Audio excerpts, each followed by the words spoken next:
Yeah. Remember, Aurelion Sol was the very last pick in the draft. The support bans remain the same. There was also an Olaf ban for TSM at the end of the draft and a Karma ban for CLG at the end of the draft in the first game, which was just remade. Olaf, Karma. So we're going to see the same thing in that sense for the bans. First pick here for Hauntzer as he gives him the smile off. He will pick up the Gangplank. And that was one part of TSM's game that was going according to plan. He was soaking up damage on the top side, clearing multiple very important minion waves on the top side, which earned them very small advantages. You know, one wave means the difference between getting first blood or first brick on the turrets. And actually, the champ select is going exactly the same. Maybe they do just plug in and repeat with Taliyah taking the place of Aurelion Sol. Yeah, I think the biggest place you'd see a variance maybe would have been in the bottom side if the Trundle lane had been going too poorly against the Soraka Sivir, but we don't even see that here. It's the exact same first 5 picks. Yeah, the only really bad thing that was going on in that lane was the roam from CLG early on. Xmithie went for the invade, Huhi backed him up with a roam from mid lane as well on Aurelion Sol at the level 5, and they killed Doublelift. That caused them to lose the wave that resulted in him being down in CS also, but before that, it was extremely even. Very close to being the same. That Nara is definitely going to get locked in. I wouldn't see Darshan going anything else. No definite, very fierce word to use. I think he's got it. I know when CLG played SKT in the finals of MSI, they did exactly the same pick bans in game 1 and 2. It's like, you want us to remake? We're going to do the same champions. Except they can't pick Aurelion Sol. So there'll be at least one tweak. Big fan of the run back. Yeah. And it's looking like a run back. 7 for 7 so far of identical champs picked. 8 for 8. 9 for 9 with blocks. Now we get to see the variants. Oh my This is the moment we've been waiting for. Oh, no, his heart. Oh, unlucky. Yeah. Crushed Aurelion Sol's broken dreams. Yeah. Honestly, though, yeah, my best guess would be just to plug and play there with the Taliyah instead. Yep. That's exactly it. I mean, it can be a similar style for sure as far as the early shove and then the roaming. It's just a champion he's probably not as masterful on because he's been playing Aurelion Sol since MSI. Yeah. So, good thing is, all of our stories that we were setting up before still reapply. We'll have to reset up each story here. Huhi roaming, Xmithie going for the counter jungling, bottom lane focus. You always do have to worry about the Gangplank and his ability to clear those waves. That has been, that was one of the things that was going really well for TSM. So maybe we'll see small adjustment from TSM, team play-wise rather than in champion select, because that is something they can, try and account for. The problem is that even if you focus on the bottom side, once Hauntzer does get level 6, the Gangplank ultimate can also be used across map rather than on himself to clear waves. That's why he's so high priority right now. Very versatile, has a lot of different options with answering that. We'll see what happens as they get into this game. You got to always think in a best-of-5 series, game 1 is kind of the equal to looking at the first few pitches. You can figure the team out, their aggression, how they may want to play this series. You never want to lose it. You don't want to let those games go. You're not just going to bunt one out, but you want to figure out what CLG is doing because they do counter logic. Head back over to Twitter, hashtag TSM win, hashtag CLG win. We're going to lock and load this one once more as we get back onto the Rift. We're going to see Chronologic Gaming and TSM head off once again as CLG looks for the chance to defend their title in Toronto. And that's going to start right here against TSM. Yeah, a lot of Worlds implications on the line. What we do know for sure is the winner of this series will be going to Worlds for sure. No, that's true. It's because the points on that, yeah. Right, and the reason is because both of these teams are the teams with the most championship points, obviously, from Spring Split, because this was the finals of Spring Split. They got those nice swelled up piggy banks full of championship points that will allow them. Dash will discuss them at the end of the day, as he loves to do. Yeah, in fact, even if CLG finishes 4th, if TSM wins the whole split, CLG still goes to Worlds on points. It's true. So if you are a CLG fan, you're going to have to be a TSM fan in finals if TSM beats you here. Honestly, it feels crazy. like on the inside of every CLG fan, there's a little bit of TSM fan there. That's the little devil in them.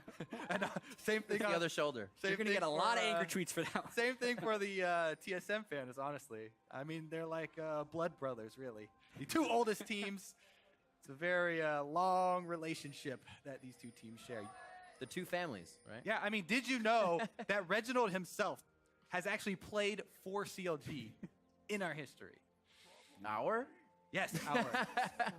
Did you know that I also have played I'll give you that. You have the medal. I have to say, there's most players, never mind. All right, let's get back into this game because there is not going to be an early invade, it looks like. And both duos are going to start their camps, Grump and Krugs. We'll see how quickly they can get to lane. Should be fine for them, for both, honestly.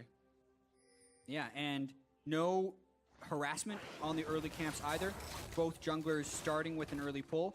When this situation happened between Xmithie and Dardoch in the quarterfinals, I almost always preferred Xmithie's pathing, so I'm really curious to see where he's going to decide to gank first. The conventional wisdom would be you'd think he's going bottom lane, but I wonder if he's going to switch things up. What would we see from him in that switch? Yeah, so he has a lot of different options. Rek'Sai skips blue buff most of the time. So sometimes you'll see the Gragas take the red buff and then go immediately to the blue buff, which is why Svenskeren is left to trail ward at his own blue. And Huhi this time around goes for the wave shove and gets 2 Raptors. Has improved since last game, so those little adjustments CLG already making from the last game. The thing that with Gragas, he has so many options. Actually, one of my favorites is something that LPL junglers do a lot, the Chinese junglers. They actually start on red, will get an immediate level 2 and go for ganks. But here, yeah, Huhi once again goes for that jungle invade. Does chunk out Svenskeren and actually doesn't lose anything, as doesn't get cut off by Bjergsen when he heads back to lane. So Huhi, again, making his presence felt. Yeah, great to see. Very, very comfortable using that passive speed of being next to walls to make himself continuously in motion, giving hell to Svenskeren. He obviously smites his red buff, gets himself back on his way, but it doesn't seem to phase Huhi here coming back into the second game. He's still adding the same pressure. Yeah, what's super interesting here is it looks like Svenskeren's going with an incredibly similar route to what he did in game 1, where he took his red buff, and now he's actually looping back up around and could probably just even go for the counter jungle of the Krugs, which will be later, and Xmithie's doing a completely standard full clear. So the situations that happened in game 1 are actually kind of repeating themselves. All the way from champion select. There's the ward, just cut it off. Well done, Huhi. Flew over, this will help Bjergsen get his wave cleared out. Hauntzer and Darshan going to be clean for now. Haven't gotten that presence from Svenskeren to the top lane just yet. We might see it after this blue delivery. Yeah, does get handed off the blue, loses 1 melee to the tower for his efforts, but that is really going to help as far as the shove is concerned and trying to keep up with Talia. Huhi, though, will get the first back, will get back quicker. Negatron Cloak already going to try and protect himself from the all-ins of Cassiopeia. One of those stories that we were setting up in the last game in Champ Select, talking about how Cassiopeia has been one of the champions that Huhi has had the most difficulty with. One of his personal demons that he's been trying to deal with is getting solo killed by that champion, and Bjergsen, definitely one of the most fearsome mid laners that we have in all of the North American LCS. So early Negatron Cloak, actually no surprise here. Right, that actually plays into kind of what aphromoo and the team was saying. You kind of lose concentration in mid lane. If you do that against a champion like Cassiopeia, you could instantly be deleted very quick. Take a few steps forward too far. Bjergsen will know exactly what to work. 34-34. CS from throughout the season is actually pretty close by these guys. Bjergsen's around 8 CS. And then Huhi's going to be around 7.1, 7.5 CS as they continue farm per minute. So that lane should stay pretty even. Gank approaching in the top side. Oh, they're going for it. Barrel's actually going to try to stop Xmithie. Very nicely seen as he plays himself out of that one. Yeah, good flash there from Hauntzer. Definitely necessary not to die on the Gangplank in this matchup early on. This is the dynamic of the Gangplank Gnar that we talked about. Very different strengths for these two champions, but both of them can't be, played to very early on in the game. Now he has no flash though, and the wave is pushing against him, or away from him. So Hauntzer can actually, or Darshan can keep this wave right in front of his turret. This is a very bad spot for Hauntzer because he's not even level 6 yet, doesn't have access to the ultimate. Yeah, and something that did happen while the gank was approaching in the top lane is Bjergsen did get Huhi's flash in the mid lane. So we were talking about how he's going to struggle against Cassiopeia. Already down flash, had to burn through all of his potions, and now he's not the first one to level 6 either. So Bjergsen definitely trying to make his presence felt in that mid side. That positioning as well as he starts to go kind of horizontal to Huhi, has the ward and Raptor Brush so he can really start to play aggressive. And this could be where that starts to play, Kobe, where Huhi starts to fall behind against this Cassiopeia. Bjergsen's closer and closer, and the next few waves are going to be at the turret.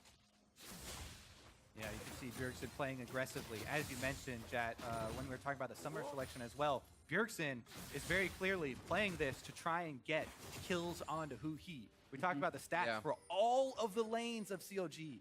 In their roles, most solo deaths all across the map for them. And TSM want to try and punish that. Bjergsen's starting to play aggressively here, and they've got wards around mid lane. That's the most important part when you want to play that style. Yeah, and I think CLG need to ward quite well as well right now because both their solo laners are without flash, and Svenskeren is in their jungle. So Xmithie either needs to find that or be there for a little bit of protection. I'd say more so for the mid lane than for the top right now because of Meganar, but if he goes mini, that could be very dangerous. It definitely could. Also, if we see the junglers, meeting up, Talia is now level 6. And when you talk about different strengths, her ultimate provides the ability to roam so much quicker than Cassiopeia. But if Bjergsen gets there very quickly, when his ghost comes back up off cooldown or something, then in the straight up stand-up fight, definitely has the DPS advantage. Exactly, and that's not even talking about the roaming phase of the game we're at right now. It was actually 5 minutes and 30 seconds in the last matchup where CLG had taken their dual lane and switched up top. So even though it is a fairly simple strategy to just swap once the turret fortification is down, there are still a bunch of mind games involved because if you leave too early, you could even lose your turret on the other side. Definitely a bit of a different dynamic here. We already had the gank from CLG bot lane with Xmithie's invade. A lot of focus has been towards the top, but either time Darshan or Hauntzer have had each other pushed into the turret, so no real gank pressure has come of it. Hauntzer's been able to avoid the one, and something we talked about before as well is the pressure he can soak up for TSM. Definitely true. And I have to say, one of the most important things about these two teams to me is the level of importance that both of these teams have put on mental fortitude, in especially this season. CLG, we talked about so much how they focused on teamwork, and they spent their whole last season retooling the whole team around that playstyle. TSM, hiring staff specifically to help them with, anti-tilt, basically. Right. And the mental fortitude in the game has really shown off. And I have to say, recovering after a remake like that in game number 1, and both teams playing really cautiously right now, just does prove the point here where both these teams are some of the most mentally strong teams that we do have in the North American LCS right now. Yeah, and TSM getting a little bit of pressure in the jungle. It's again looking like CLG's playing a little bit passively. But to even continue on your point, Kobe, you look at CLG and the feature we saw on Huhi. When aphromoo was talking about they think Huhi's a good player, but Huhi doesn't know that, so they have to tell him. Well, especially when he can't play Reliant Sol, it's important he continues to play confidently, as there's plays happening on both sides of the map. Definitely read there by Rek'Sai. Svenskeren used the ultimate, but bottom side! Stixxay getting hit up, the exhaust is there. He still has flash, the heal goes down, fights across the map. Stixxay is gonna go down to first blood. That's Bjergsen coming up with a kill. Darshan answers back. The fight in the bottom is still going back and forth, and it's going to be Doublelift down. Stixxay lived throughout it by holding the heal, holding the flash, and then fighting back. Woo! Ridiculous. Across the map, 2 different victories here. CLG actually win the 2 versus 2. Everybody was giving it to Doublelift and Biofrost because of the strength there, but aphromoo with the ultimate, that timely wish actually helps out both skirmishes. Exactly. 7 summoner spells burned in the bottom lane alone. Oh boy. Darshan's got an angle on Hauntzer. He has the barrel. He has the barrel too. Oh, it's a hit for hit. He gets the orange in. It could be K. Burning Bjergsen comes in and saves him. Oh my word. Everybody's had that moment where you have the red buff burned on them, you throw your last auto and walk away. Pop Try a and beat potion the and cool squeeze. guy. Not so cool there though. The citrus, the power of citrus prevails. All right, let's see this all over away. again. This was pretty chaotic. Oh man, the pillar to start off. They get the snare. They even get the slow and exhaust there on the Doublelift, and the heal really turns it around on him. Yeah, Stixxay can just flash follow as well as aphromoo, and they go right onto double Jin traps. But it doesn't matter. With the damage down, aphromoo can continue to heal up, and that really salvaged that play for CLG. Meanwhile, though, TSM fans and CLG fans with a TSM fan inside of them can both be happy about the top lane side where Bjergsen picked up a kill on Cassiopeia. He actually did get the first blood, so he got the bonus there as well for TSM, and Cassiopeia is where TSM want to play their game off of. So both teams actually getting a lot of money on the strengths that they have drafted towards. Yeah, with the Abyssal Scepter completed and the tier already there, we're going to get to see this one more time as well. So this is where Svenskeren jumps on a bit early, and Bjergsen gets here within good timing. He gets the damage for the ultimate on everyone. And we're actually going to get to see Hauntzer, who has his flashback. It's going to be one of these games. Where are you going to flash, bud? Same focus here for CLG on top side diving. Oh, he has the ult. He can throw down a little he's bit. gonna flash down. Oh, what a play! Has to watch the retaliation here. He gets himself out alive and throws up a barrel. The team, one side, like I said, he soaks up the pressure and does so much for the team. CLG go back to the same strategy, the same draft. They roam to the top side. Again, Hauntzer lives, and they're not done yet. And now they like to fuse in their favor. The shot's coming out, the curtain call. And they're gonna shove Stixxay off the stage. It's because of the deferred pressure on the map. CLG used all of their eggs in top lane, and then because Stixxay and aphromoo were just trying to salvage something, TSM was able to punish it. That's the team-wide communication and trust coming to fruition. Hauntzer survives the 3v1. The rest of the team capitalize. Gangplank so good at absorbing pressure in the top side and punishing you on the opposite side. TSM got a Drake off that, plus a straggler kill there as they were able to chase down Stixxay. Really, really big swing for TSM. And they really did see that strategy coming once again as CLG used everything on the tops. I have to say, Hauntzer has done such a good job of saving that heal for the last second. It saved him twice. Darshan underestimated it before, walking away from the last auto. And then once again here, he eats the fruit at the exact same time he flashes under turret and survives and almost got a counter kill onto Huhi in a 3-versus-1 scenario. Incredibly close, but the one thing that CLG can walk away with as a success there is they got an unanswered first turret. The dive that TSM did onto Stixxay was not a turret granting dive. Darshan has a frozen mallet completed now, which will be in a long lane, which means it's unlikely the top lane can get something back. Yeah. And with Soraka and Sivir, it's very difficult to push them in for the bottom side. So this could be an unanswered 1,000 plus gold because of the first turret for quite a while. And we talk about that matchup, how Gangplank can get to what he wants to be, but that frozen mallet is finished very early. And now Hauntzer's gonna have a hard time doing pretty much anything. With Vision, makes it a bit easier, but just watch. This is exactly what he can do every time Hauntzer steps up to the plate. Yeah, as far as unanswered, the importance of the Infernal Drake is actually twofold here for TSM because they do have all 3 lanes building extra damage as well. So it's very good early Drake for them in that trade. And we'll have to see if that does, turn out to have any issues here for CLG as, Doublelift on the Jhin has gotten to the early armor penetration. Jhin is one of the best champions to have an Infernal Drake on. And the color is about to pop for him as well. So we'll have to see if they start trying to use this Jhin ultimate to start picking people off, creating opportunities for themselves. We spoke about it before, but the Jhin plus Gangplank is an incredible synergy. I think especially against Soraka. I think that's going to threaten aphromoo a lot. That could be a position to start it with. That could be the Jhin ult, then the Gangplank ult to follow if they want to finish him off. Could it be over the wall? They said we don't need it yet. Hold it, and TSM are sure to secure that kill. Woo! That's not even having to deal with the Soraka through Wish as well. Burned a flash from Xmithie and the ult from aphromoo still get the kill. See, you have to be cognizant of that danger that we just talked about. When you're fighting for this vision, it's very dangerous. That wasn't even aphromoo really getting caught. That was even the mobile jungler here. They were even trying to be safe, right? It's very difficult. You're playing against a Trundle pillar, and the enemy team has these long-range Gangplank and Jhin ultimate abilities that can catch you out, even if you're not in TSM territory. So, very good pick there for TSM. They didn't really get an objective afterwards, but we did just get to see an example of that power being used. It's really the first Bio Trundle we're seeing this season as well, not something he's put into his pocket for the picks he's been using. So coming out strong with the melees as well shows he can also diversify that champion pool. 3-2 now, 15 and a half minutes in. We were talking about that 15-minute mark. It's usually about 1,600 plus for TSM, and that's where they found the bank account once again. Very strong early game. See if Darshan can keep holding those side waves and really allow CLG to come back. Yeah, Darshan is definitely the man CLG are looking to. He's got the CS lead on Gnar. He's got that kill money as well. All of that contributed to his early frozen mallet here, and he's trying to make his presence felt. We'll see if he can actually bully up here in the long lane and try and create anything. As we said, though, Gangplank, Ultimate is so good at trying to answer cross-map. Yeah, and something these teams need to think about as well is how are they going to create their advantages and ultimately win the game? You look at CLG, they have not the greatest ways of getting onto Hauntzer or Bjergsen. Like, if they can't actually get onto Bjergsen, it's going to be very difficult for them to end the game.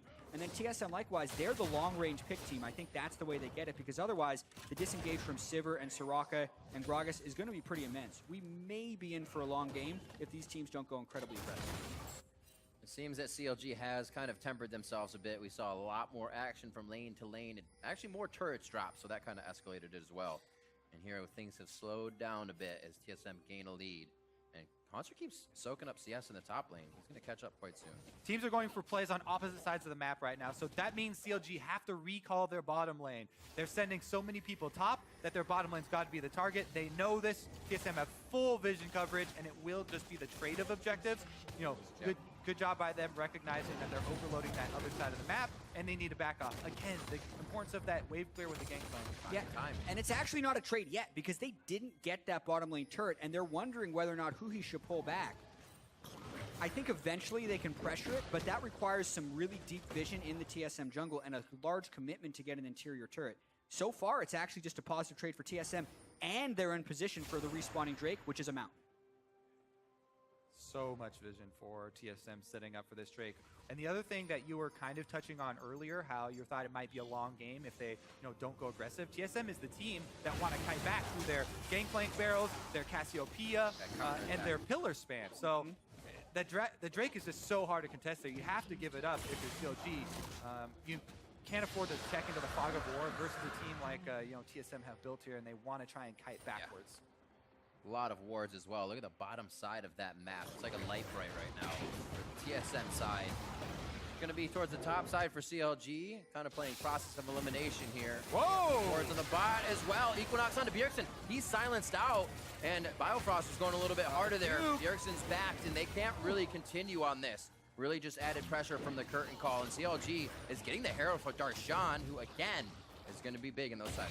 Yeah, that's going to be a big pickup for them. As we said, this is the guy they're trying to play around, so they're putting more effort into that, putting more resources into Darshan with the Glimpse of the Void. That's going to further empower, his split push and his 1v1 ability. I have to say, aphromoo being on Soraka there did save CLG's butt in that pick because it could heal up, and the Jhin ultimate obviously does more damage the less health you have, so Soraka has to keep topping people off to reduce the further incoming damage of Jhin.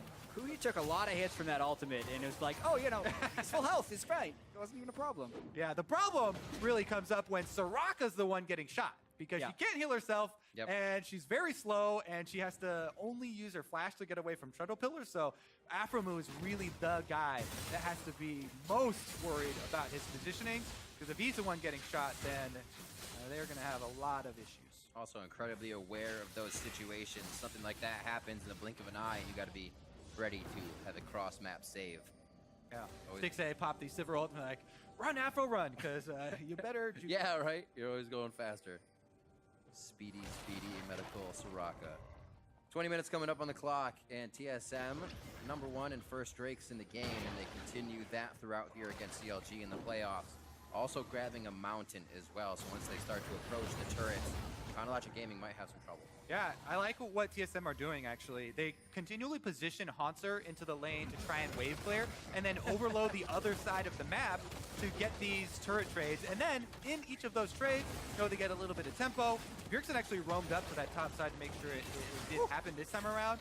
But this time, Stixxay and aphromoo, they zone Hauntzer off the turret, and CLG should probably be able to get that answer, even though Rek'Sai ults down. Yeah, they'd have to be a little bit careful, because if Rek'Sai ulted down and the GP teleported behind them, they'd be in a pretty sticky situation. But that's why CLG have brought Xmithie and Huhi into the jungle, just to kind of be insurance in case something like that happens, and to maintain their one turret advantage on the map. All right, now they're being a little bit adventurous, though, because they don't have wards in this bottom side, and the rest of TSM have started to rotate down towards them, so CLG can't really stick around for extra pushing here, and it is intelligent that they do back off now. This is a really tense game. You also have to consider the mental strength of these teams having to go through the remake. I really credit CLG for just kind of swapping in the Taliyah instead of the Aurelion Sol. The team fighting, I feel like, towards the end isn't going to be as strong for them, so it puts more of an emphasis on Huhi to try and make these side lane plays, which hasn't happened yet, because you think about a late game team fight, a Weaver's Wall flying into Cassiopeia is just a wall. Like, the Tilly is gone if she follows that in. Yeah. If we already, start look at the scaling for each of these teams, there's going to be a lot of pressure on Stixxay's shoulders because Stixxay is the late game carry for this team. He's on the Sivir. He's actually off to a very good start, so that's not too bad for CLG. He did get one of their 2 kills, and he has the 2 item components of the core items for Sivir. Once he does get the Infinity Edge to top it off, he can actually carry team fights if Huhi just controls the zoning for him. And allows him to get off a lot of those ricochet autos as well as boomerangs. But Gangplank Ultimate once again. Svenskeren goes right on to Stixxay, working the ground as Huhi from the back here. And that's going to be a big cast from Xmithie before he goes down. All of TSM come out pretty unscathed and look for more. CLG had arrived to that turret early and really wanted to finish it, but they did not give enough respect to the GP and Jin catch right there. All it took was that one shot landing on aphromoo, and he was gone. And now TSM are the ones that are getting the mid lane turret, maybe 2. You guys said it's going to be difficult when they can get aphromoo with that front end damage. He goes down, and everybody else runs for the hills. You can see how hurt Huhi is on this one. So CLG not giving respect to TSM towards their side of the map, and it cost them. To CLG's credit, they had rotated early. They just had to fall back a little bit earlier before the turret was there. Once Svenskeren is able to go in on the GP ultimate, they can knock Stixxay up while he's in there. Xmithie was trying to tank them up, but he was also dying to Bjergsen, so he had to eventually let a shot through to aphromoo, which was fatal on that side, and they both go down. Not really allowing Darshan any time to get into the fight. CLG has to recognize that's where a lot of their power is here in this game. Mid turret still prepped to go down, so gold for CLG to pick up there. Just have to be very careful about how they go about it, as TSM will be ready for the attack. About a 3,000, 4,000 gold lead really here for TSM as they continue to control the game. They just haven't really taken that control into their favor yet. They're allowing CLG to just come at them as they are that counter-attack team. That was super interesting. Bjergsen actually sacked that mid lane turret because no local gold were over to CLG. So overall, it's a denial, but temporarily, it's gold for CLG. Yeah, a few hundred gold there denied, but the map actually opening up is pretty good for CLG. As this Drake is about to spawn, they've put down a pink ward on it, so they're trying to set up for this fight. They want this fight to be the one where they come back into the game. They don't want to let TSM continue to control the Drakes. Watch the Gangplank ultimate once again, though. They're going to try and use that to get damage on the back line and soften them up for Jin. And also pay attention to Meganar and also where Xmithie's ultimate will knock people. If Xmithie can get Bjergsen into the fight, there's no cleanse, and even if he has flash, he may be dead by the time he can react. Good choice there from TSM to actually control the mid-wave and pressure CLG on their secondary turret rather than feeding into the Fog of War at Dragon. Now, step 2, they can just move in, clear out those wards, and claim the Drake as well. And you cannot face check into a Gangplank and a Cassiopeia, plus the Trundle and Jin to run them down. So by pushing out the mid lane there, TSM was able to swoop back down and just outmaneuver CLG for the Drake. They're able to do it because they're stronger right now, but it was still a very nice map move by TSM. So if that map move were kind of be disregarded, what is CLG's option there? Or is the move they did just have to be done that quick? Whoa! Never mind. The next move from TSM is even more right than the first one. They get 2 kills. And you don't even have to answer that. Yeah, the problem with picking Cassiopeia like that, with the seismic shove, you have to turn your back as soon as you seismic shove her in, because you have to expect, once Bjergsen gets shoved under the turret there, that's going to be his immediate reaction. But he just gets the double stun there. They get a double kill, and CLG need a miracle steal. I talked about TSM not fully taking control of the game, but there they have taken hold of it completely. Terms of their own attack, and then on the terms of their own Baron. We'll see it once more here. Huhi had gotten hit up by the Jin to begin with, so that was a pick one way or the other because they had split to do the 1-3-1, but they didn't have the safety in the mid lane in which to disengage. And because of the double Mountain Drake, the Baron was paper afterwards. Yeah, there's just so much threat with this Jin.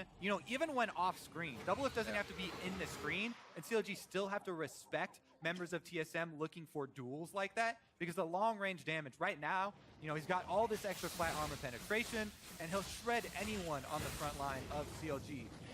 So it makes it very difficult to try and take those stand-up fights with anyone that TSM decides to pick. I also have to commend TSM for their confidence in their own versatility. Throughout the regular split, maybe you could have criticized them for being too cookie cutter with their drafts and playing smaller champion pools. And even though Trundle and Jhin are common champions in League of Legends, they're actually two champions TSM hadn't played in the entire split. Whoa! That's a thing. Yes, sir. Darshan teleports immediately out because they saw TSM leave bottom lane. He's just like, nope, nope, nope.